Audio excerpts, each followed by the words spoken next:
I'd like to talk to you about the revisions I'd like to do to your rhetorical analysis of the ad journey, or a different ad if you choose. Okay, when we say rhetorical analysis, there are two words here, and let's talk about both of them. Now, we know that rhetoric is the art of effective communication. But what is analysis? What does it mean to analyze something? Well, there are two analogies that help me when I think of what analysis is. The first is analyzing, say, a blood sample. If you analyze a blood sample, you're going to take it, maybe spin it in a centrifuge. You're going to maybe put it on under a microscope. You're going to look at all the little pieces and figure out what's going on. And then after you've done that, you're going to interpret the results and say, well, you've got a deficiency here, or you've got such and such going on here. Here's your diagnosis. So you break it apart, you look at the pieces, and then you interpret that. Another analogy is a crime scene. So with a crime scene, you actually break it down into smaller scenes here, like you can see with the numbers. And you're going to look at all the little details, the fingerprints, the blood spatter patterns, the pieces of hair. And once you've broken it down and looked at all the pieces, you're going to interpret that to say who committed the crime and how it was done. So to analyze something means to break it down, look at the pieces, and then interpret it.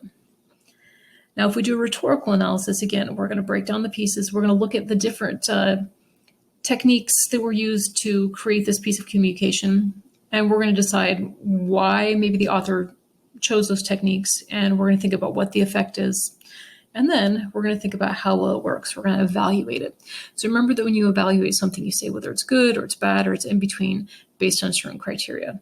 So in this case, if we're looking at a political ad, we've got a particular author who's trying to present himself in a particular way as someone who's presidential, someone who can be a good leader, someone you should vote for. Okay, so our question is, are the choices that are made in the ad successful? Is the ad good, bad, or in between? So let's take a look at an ad. Let's analyze it. Let's break it apart, figure out what's going on, and then let's decide whether we like it or not, whether we think it works as far as selling that particular candidate and showing that person is trustworthy or a good leader or whatever the qualities we think a president ought to have. Now, I'm looking at this in livingroomcandidate.org, which I think is a great site. It's got ads from 1952 on up to 2020.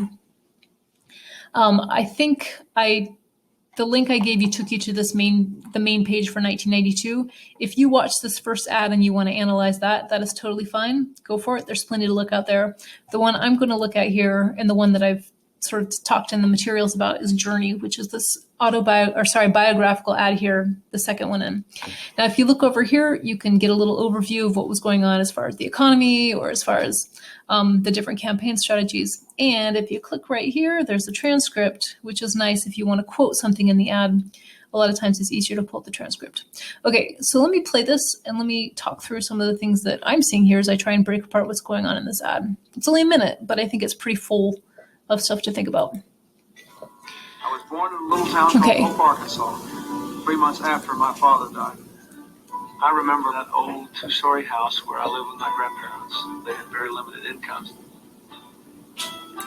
Okay, so already I'm seeing a couple of things. So he mentions his father dying, and maybe we feel a little emotion for him. There's that pathos or pathos, depending on how you want to pronounce it.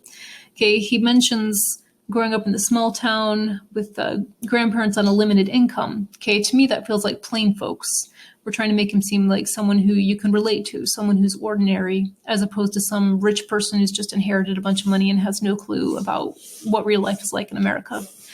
Now, the other thing I'm seeing here, and I'll pull back and see if I can find it, okay, is where we've got him speaking to us. He's set up in this maybe a study or maybe a living room, it looks like.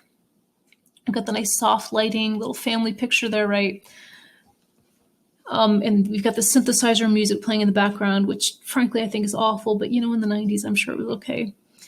And if this seems really natural and like a normal way to shoot one of these ads, just think that this could have been done differently. For example, we could have put some really intense power music on. We could have got some nice low angles where we're looking up at him, which is what you do when you're trying to make someone look like Superman, right? You get the camera down low and point it up at him.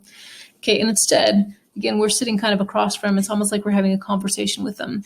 So this makes him feel more approachable, maybe more likable, makes it feel more conversational. Maybe it makes it feel a little more genuine. Certainly makes him seem more like someone you can relate to. Okay. They had very limited incomes. Now this part is by far the coolest part.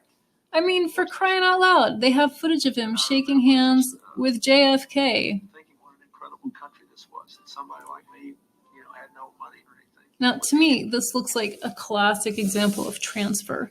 Transfer is a propaganda technique where we take something, if we're trying to advertise a particular product, usually we take something really, really good that we have lots of good feelings about, and we put it next to our product, and we hope that the viewer sort of transfers those good emotions onto the product. So let's say I'm trying to sell you some soda that's super sugary and it's going to give you diabetes if you drink too much of it, but I put it in the hands of some really good-looking people. I put them on the beach. They look young, they look healthy, and all those good feelings you have about those young, healthy, attractive people on the beach, you sort of transfer onto the soda.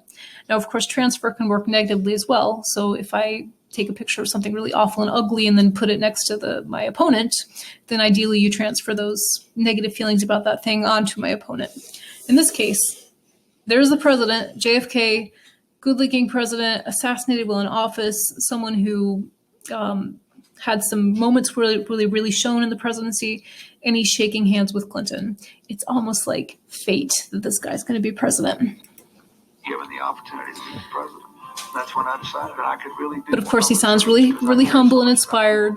I worked my way through law school. Okay, we got more of that plain folks. He talks about working his way through school because most of us have to work our way through school. Making a lot of money. I just wanted to go home and see if I could make a difference. We've worked hard. Now, then we've got these shots of him with, oh, that shot is awful. Looks like she's attacking him or kissing him.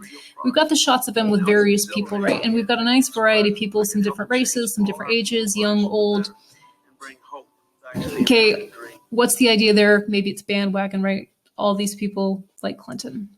Now, I want to say that I don't care much for Clinton himself. He was a president when I was a teenager, and as a teenager, I knew nothing about politics, but my parents were Republicans at that time, and Clinton was a Democrat. But more importantly, he had some scandals while he was in the Oval Office, the Monica Lewinsky affair, and he just gave the impression of being someone who could be very charming, but maybe was a little bit slimy underneath. Now, of course, that has nothing to do with his competence as president, but again, a little bit of sliminess associated with him. Now, an interesting question to ask is, if you already have negative feelings about someone, when you see an ad like this, is it going to change your mind? Is it going to convince you that they're all right? Or are you just going to look at everything in the ad and say, I don't buy it? I don't know. I guess go to 2020 and start watching some ads for the candidate that you dislike, and see how your perceptions influence the way the ad reads. Okay, however, even though I don't love Clinton, I think this is a great ad. I think it's very, very sophisticated. And by that, let me take you back, say, to 1952 to compare some of these early ads.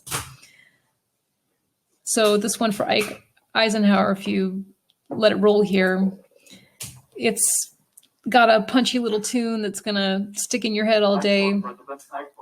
It's got like a hypnotic political button there bouncing up and down. And we got all these people walking along, which sort of feels like bandwagon, right? Everybody's in favor of Ike. So, I mean, it's not like there's nothing going on here. But again, I think if you look at an ad like this, it's not as sophisticated as 1992 or the ones you're going to see today.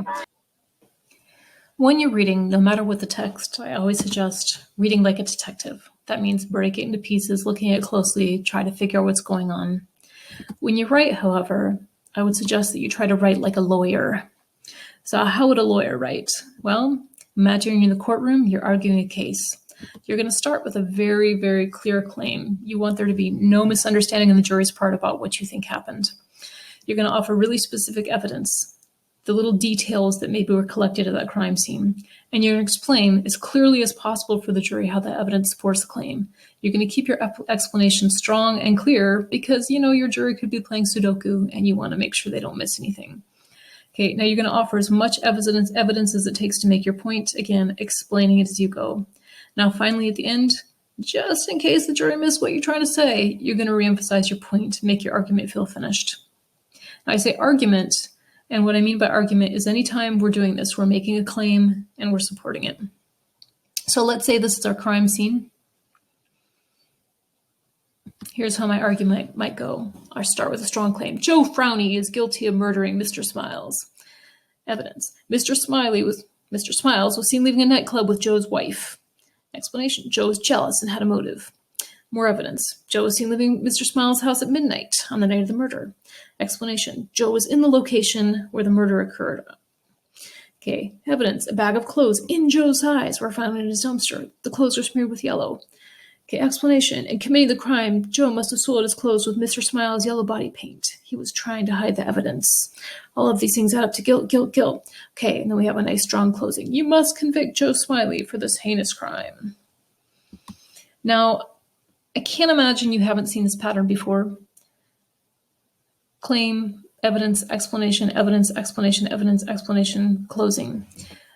But I always want to start just re-emphasizing these basics with this pattern yet again. Because if you can write a nice, just a paragraph, a nice solid paragraph of argument, then you can write a much, much larger argument, because it's just going to be a matter of putting smaller claims together to create that larger structure.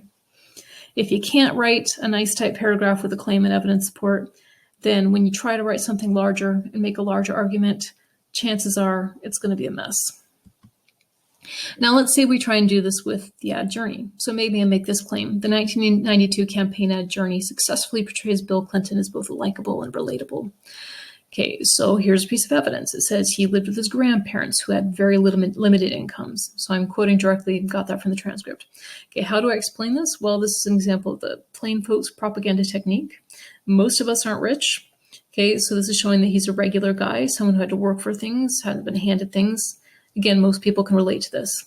If you can't, good for you.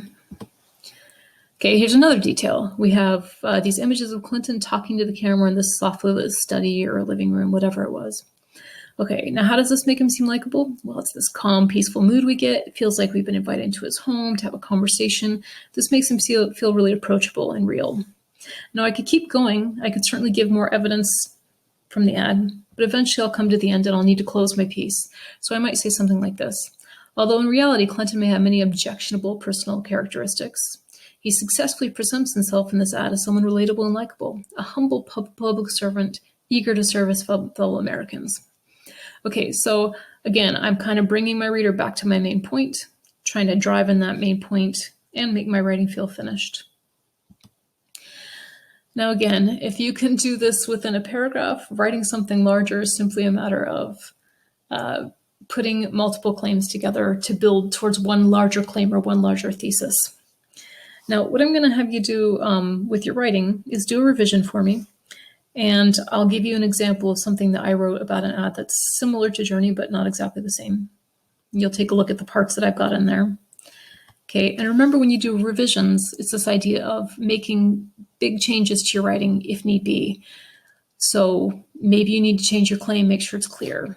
Maybe you need to make sure you've put the title, author, genre in there to clarify what you're talking about. Okay, you want to make sure you've included enough evidence. If you've only said one thing, it's probably not enough. You want to make sure you've included the right evidence. Are there better details you should put in there? And you need to make sure you've got good explanations for your evidence supports the claim. Finally, you need to ask whether you feel finished. At that point, you'll go back and proofread, reread one more time to check for errors. Then you should be good.